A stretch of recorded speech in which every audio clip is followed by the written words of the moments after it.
Hello everyone, आप सभी का आज के लेक्चर में स्वागत है। तो आज के इस लेक्चर में हम पढ़ेंगे 22 अक्टूबर के करंट अफेयर्स। तो चलिए चलते हैं आज के पहले करंट अफेयर्स की ओर। तो पहला करंट अफेयर्स यहाँ पर Hurun India philanthropy list publish हुई है, उससे रिलेटेड है। तो हुरून इंडिया ने लिस्ट पब्लिश की है फिलैंथ्रोपी से रिलेटेड, और इसमें बताया गया है कि भारत के अंदर सबसे ज़्यादा डोनेशन करने वाले व्यक्ति टॉप 10 कौन है। तो इस लिस्ट पर पहले पायदान पर HCL के फाउंडर शिव नाडर आ गए हैं, और इन्होंने पूरे साल में 1161 करोड़ रुपए डोनेट किए हैं। इन्होंने रिप्लेस कर दिया है विप्रो के अजीम प्रेम जी, और विप्रो के अजीम प्रेम जी इस साल दूसरे पायदान पर आ गए हैं। विप्रो के अजीम प्रेम जी ने 484 करोड़ रुपए डोनेट किए हैं। तो यह हैं शिव नाडर जी, इन्होंने HCL की फाउंडेशन रखी थी। तो चलिए चलते हैं अगली करंट अफेयर्स की ओर। अगला करंट अफेयर्स यहाँ पर ऊबर इंडिया से रिलेटेड है। तो ऊबर इंडिया जल्द ही भारत के अंदर कैब में अपनी इलेक्ट्रिक व्हीकल्स को उतारने वाला है, और यह सर्विस शुरू की जाएगी दिल्ली NCR के रीजन में।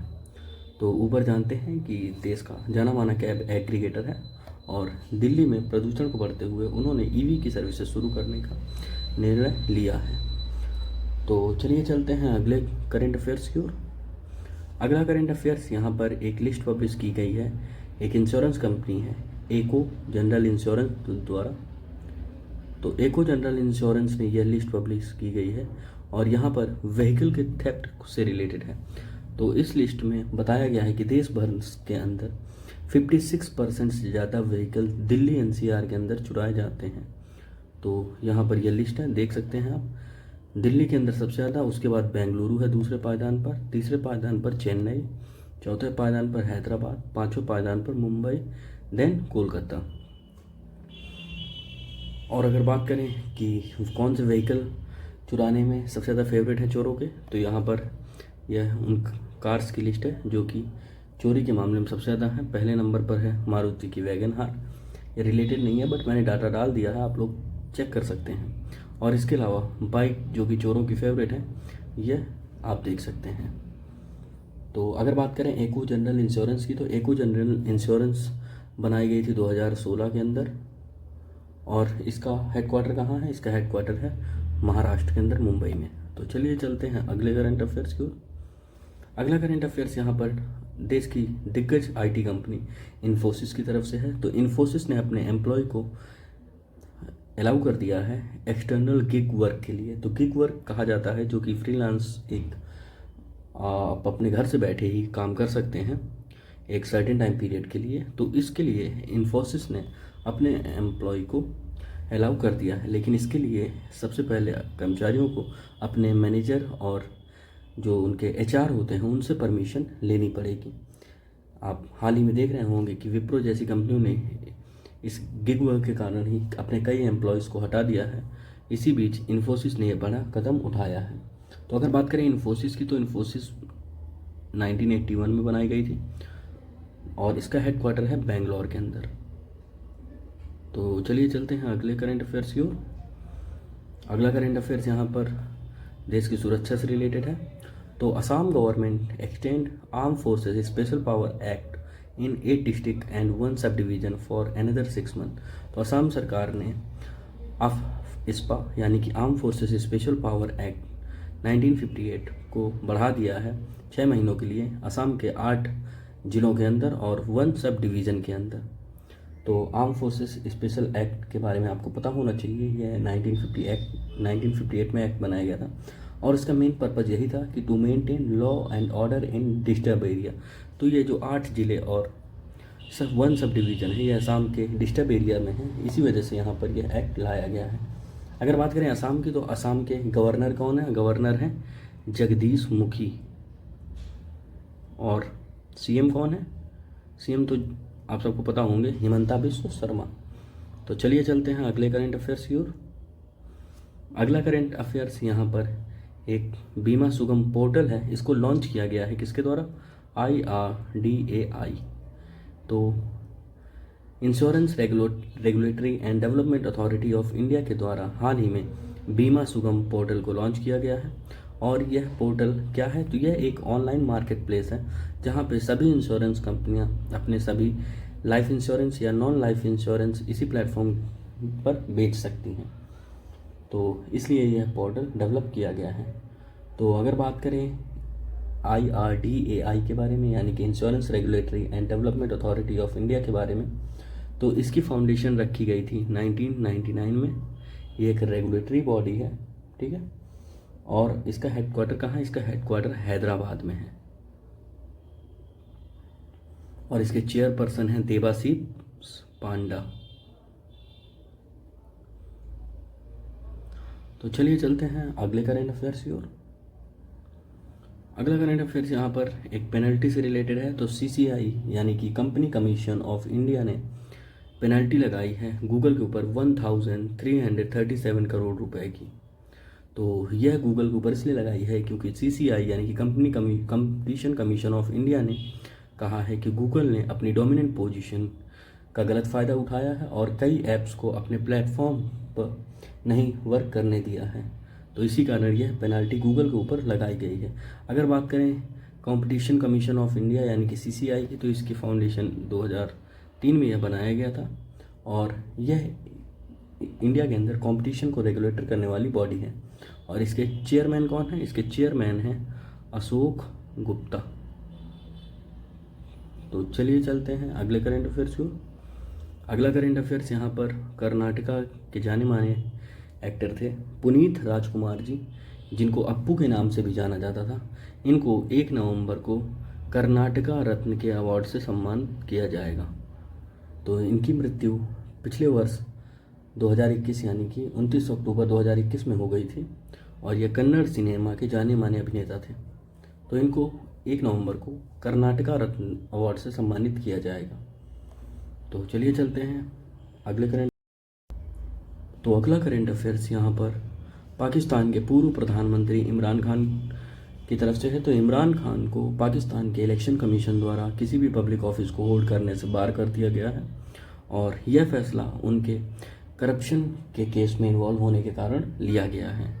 तो पाकिस्तान में प्रधानमंत्री के पद के दौरान इमरान खान ने जो भी इनको अन्य राष्ट्रों के राष्ट्राध्यक्षों द्वारा गिफ्ट दिए जाते थे, उन सभी में करप्शन करने के लिए यह फैसला लिया गया है। तो पाकिस्तान के इमरान खान के बारे में आपको पता होना चाहिए इनकी पॉलिटिकल पार्टी का क्या नाम है। इनकी पॉलिटिकल पार्टी का नाम है तहरीक ए इंसाफ पार्टी, ठीक है। तो ये आपको पता होना चाहिए। तो चलिए चलते हैं अगले करेंट अफेयर्स की ओर। अगला करेंट अफेयर्स यहाँ पर अमेज़ॉन इंडिया के अगेंस्ट है कि अमेज़ॉन इंडिया को NCPCR यानी कि national commission for protection of child rights की तरफ से नोटिस सर्व किया गया है कि NCPCR ने कहा है कि अमेज़ॉन इंडिया ऐसी ऑर्गेनाइजेशन को फंड कर रहा है जो कि इंडिया के अंदर कन्वर्जन को प्रमोट कर रही हैं। तो इसी कारण NCPCR यानी कि national commission for protection of child rights ने अमेज़ॉन इंडिया के हेड अमित अग्रवाल को नोटिस सर्व किया है। तो अगर बात करें NCPCR की, तो NCPCR कब बना था, तो NCPCR 2007 में बनाया गया था और इसका हेडक्वार्टर कहाँ है, इसका हेडक्वार्टर है न्यू दिल्ली में। और यह इसके चेयरपर्सन कौन है, इसके चेयरपर्सन है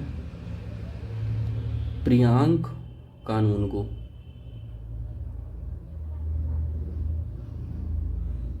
तो ये किसी एग्ज़ाम से रिलेटेड नहीं है, बट ये न्यूज़ में था तो मैंने इसलिए कवर कर दिया है। तो चलिए चलते हैं अगले करेंट अफेयर्स को। अगला करेंट अफेयर्स यहाँ पर एक MOU साइन किया गया है BEL यानी कि भारत इलेक्ट्रॉनिक्स लिमिटेड और अमेरिकन EV कंपनी ट्रिटॉन। तो ट्रिटॉन एक अमेरिकन इलेक्ट्रिक व्हीकल कंपनी है। इनके बीच यह MOU साइन किया गया है to manufacture hydrogen fuel cells. तो BEL जो कि भारत की कंपनी है, भारत इलेक्ट्रॉनिक्स लिमिटेड को ट्रिटॉन अपनी टेक्नोलॉजी प्राप्त कराएगी, जिसके बाद भारत के अंदर BEL द्वारा हाइड्रोजन फ्यूल सेल्स बनाए जाएंगे जो कि भारत के इलेक्ट्रिक व्हीकल मार्केट में काम आएंगे और इस इंडिया के मार्केट की ज़रूरत को पूरा करेंगे। तो चलिए चलते हैं अगले करंट अफेयर्स की ओर। अगला करंट अफेयर्स यहाँ पर गवर्नमेंट एक सिस्टम डेवलप कर रही है, उससे रिलेटेड है। तो government to develop face authentication technology based system for submission of digital life certificates. तो यहाँ पर जो आपके जीवन प्रमाण पत्र होते हैं इससे रिलेटेड है। तो जो भी पेंशनर्स हैं उन सभी के लिए यह सॉफ्टवेयर डेवलप किया जा रहा है ताकि वह अपने जीने का प्रमाण पत्र आसानी से अपलोड कर सकें। तो इस सिस्टम को बनाया जाएगा ministry of electronics and information technology along with department of pension and pensioners portal and unique identification authority of India and, ठीक है। तो इन तीनों द्वारा इस टेक्नोलॉजी को डेवलप किया जाएगा और इसका मेन मकसद यही है कि जितने भी पेंशनर्स हैं उन सभी को आसानी से अपने डिजिटल लाइफ सर्टिफिकेट अपलोड कर सकें। तो इस टेक्नोलॉजी के आने के बाद पेंशनर्स अपने एंड्रॉयड बेस्ड स्मार्टफोन से आसानी से डिजिटल लाइफ सर्टिफिकेट अपलोड कर सकते हैं। तो चलिए चलते हैं अगले करंट अफेयर्स की ओर। अगला करंट अफेयर्स यहाँ पर प्रदीप सिंह खारोला जी से है। तो प्रदीप सिंह खारोला को अपॉइंट किया गया है सीएमडी के रूप में, किसके? India trade promotion organisation ITPO के सीएमडी के रूप में प्रदीप सिंह खरोला को अपॉइंट किया गया है। तो आईटीपीओ यह इंडिया के एक्सटर्नल ट्रेड को प्रमोट करती है। तो इसके सीएमडी के पद पर इनको नियुक्त किया गया है। अगर बात करें आईटीपीओ यानी कि इंडिया ट्रेड प्रमोशन ऑर्गेनाइजेशन की, तो यह 1977 में बनाई गई थी और इसका हेडक्वार्टर कहाँ है? इसका हेडक्वार्टर है प्रगति मैदान, न्यू दिल्ली के अंदर। तो चलिए चलते हैं अगले करंट अफेयर्स की ओर। अगला करंट अफेयर्स यहाँ पर 5th Khelo India youth games 2022 to be held in Madhya Pradesh. तो 5वें Khelo India youth games Madhya Pradesh में आयोजित करवाए जाएंगे और इसके बारे में जानकारी दी है अनुराग सिंह ठाकुर जी ने। तो अनुराग सिंह ठाकुर जी जो कि union minister of youth affairs and sports हैं, इन्होंने दिल्ली में एक इवेंट के दौरान ये जानकारी दी कि 5th Khelo India youth games Madhya Pradesh में आयोजित करवाए जाएंगे। इन गेम्स में 8500 से ज़्यादा यानी कि 8500 से ज़्यादा एथलीट पार्टिसिपेट करेंगे और यह 2018 में आयोजित करवाए गए थे फर्स्ट टाइम। और इनका मेन मकसद यही है कि यूथ के बीच स्पोर्ट्स को बढ़ावा दिया जा सके इंडिया के अंदर। तो चलिए चलते हैं अगले करंट अफेयर्स की ओर। तो अगला करंट अफेयर्स यहाँ पर तमिलनाडु से रिलेटेड है। Tamil Nadu government form panel to conserve vultures breeding centres to be set up. तो तमिलनाडु गवर्नमेंट ने वल्चर्स को कंजर्व करने के लिए और उनके ब्रीडिंग सेंटर्स को सेटअप करने के लिए एक पैनल बनाने का निर्णय लिया है। आप जानते होंगे कि वल्चर्स की जनसंख्या दिन प्रतिदिन घटती जा रही है, तो इसी कारण यह फैसला लिया गया है। तो यह 10 मेंबर्स का एक पैनल बनाया जाएगा और जिससे कि तमिलनाडु के अंदर वल्चर कंजर्वेशन को स्टार्ट किया जा सके। तो अगर बात करें तमिलनाडु के बारे में, तो तमिलनाडु के गवर्नर कौन है? तमिलनाडु के गवर्नर हैं RN रवि और CM हैं MK स्टालिन। तो चलिए चलते हैं अगले करंट अफेयर्स की ओर। अगला करंट अफेयर्स यहाँ पर इंटरपोल से रिलेटेड है। तो Interpol launches first global police metaverse at Delhi conference. तो इंटरपोल यानी एक इंटरनेशनल पुलिस ऑर्गेनाइजेशन है, इसने अपना पहला मेटावर्स के बारे में आपको पता होगा, अगर नहीं पता है तो आप मुझे कमेंट सेक्शन में बताइएगा, मैं आप लोगों को इसके बारे में प्रॉपर एक वीडियो बना दूंगा। तो मेटावर्स पर अपना पहला ग्लोबल पुलिस स्टेशन लॉन्च किया है और इसके तहत आप जितने भी रजिस्टर्ड लोग हैं वह मेटावर्स पर जाकर जो इंटरपोल का हेडक्वार्टर है लियोन फ्रांस के अंदर, इसको मेटावर्स पर विजिट कर सकते हैं। तो अगर बात करें इंटरपोल की, तो इंटरपोल 1923 में बना था और यह एक इंटरनेशनल पुलिस ऑर्गेनाइजेशन है। इसके टोटल मेंबर 195 हैं और इसका हेडक्वार्टर है लियोन फ्रांस के अंदर, ठीक है। तो चलिए चलते हैं अगले करंट अफेयर्स की ओर। अगला करंट अफेयर्स यहाँ पर प्रधानमंत्री नरेंद्र मोदी जी से रिलेटेड है। तो प्रधानमंत्री मोदी जी दीपोत्सव सेलिब्रेशन के लिए यानी दिवाली के दिन अयोध्या विजिट करेंगे। तो यह न्यूज़ इन ट्रांजिशन था, इसलिए मैंने कवर किया। तो चलिए चलते, यहाँ पर यह राम मंदिर जो बनाया जा रहा है उसके भी दर्शन करेंगे। तो चलिए चलते हैं अगले करेंट अफेयर्स को। अगला करेंट अफेयर्स यहाँ पर इंडियन एयरफोर्स के एक एयरबेस से रिलेटेड है। तो PM Modi launches new strategic airbase in Gujarat Deesa. तो इंडियन एयरफोर्स का एक नया एयरबेस बनाया जाएगा गुजरात के देसा में। तो यह पाकिस्तान बॉर्डर से मात्र 120 किलोमीटर दूरी है। तो यह एक स्ट्रैटेजिक एयरबेस होगा। इसको तो वैसे बनाने की जो कार्य प्रणाली थी वह 2000 में ही शुरू कर दी गई थी, बट लेट लतीफ़ी के कारण आज 2022 में यह शुरू किया जा रहा है। तो इसके लिए 1000 करोड़ रुपीस का बजट सैंक्शन किया गया है और यह मात्र 2 वर्षों में कंप्लीट कर लिया जाएगा। इसकी एयर स्ट्रिप 1 किलोमीटर की होगी और सिंगल एयर स्ट्रिप होगी। तो अगर बात करें इंडियन एयरफोर्स के टोटल एयर बेसेस कितने हैं, तो इंडियन एयरफोर्स के टोटल एयर बेसेस 60 से भी ज़्यादा हैं इंडिया के अंदर।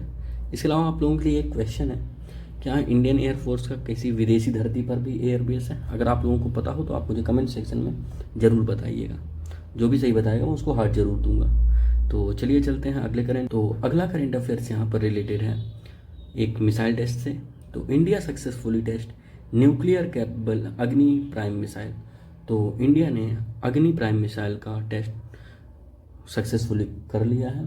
तो अगर बात करें अग्नि प्राइम मिसाइल की, तो इसको बनाया गया है DRDO के द्वारा और इसकी रेंज है 1000 से लेके 2000 किलोमीटर के बीच।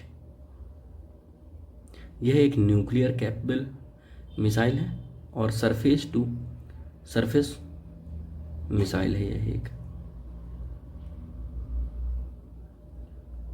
इसका टेस्ट किया गया है उड़ीसा की कोस्ट लाइन से यहाँ पर यह फायर की गई थी। तो चलिए चलते हैं अगले करेंट अफेयर्स की ओर। अगला करेंट अफेयर्स यहाँ पर ministry of education to organise Kashi Tamil Sangamam. तो यह इवेंट ऑर्गेनाइज किया जा रहा है काशी के अंदर। तो इसका मेन मकसद यही है कि जो तमिल और काशी यानी कि 2 एंशिएंट सिविलाइजेशन है, इनके बीच में नॉलेज के आदान प्रदान और प्लस इनके लिंकेज को बढ़ावा दिया जा सके। तो इसी के तहत यह आयोजन करवाया जा रहा है और इस आयोजन में 24 यानी कि 2400 तमिल पीपल काशी आएंगे और ताकि जो इंटरेक्शन है उसको बढ़ावा दिया जा सके। तो चलिए आज के करेंट अफेयर्स में इतना ही। अगर आपको किसी भी तरीके का कोई भी डाउट हो तो आप मुझसे पूछ सकते हैं। अगर आपको वीडियो पसंद आया हो तो लाइक करें, चैनल को सब्सक्राइब करें ताकि आपको इसी तरह के करेंट अफेयर्स की वीडियो मिलते रहें। बाकी मिलते हैं अगले करेंट अफेयर्स वीडियो में। Thank you.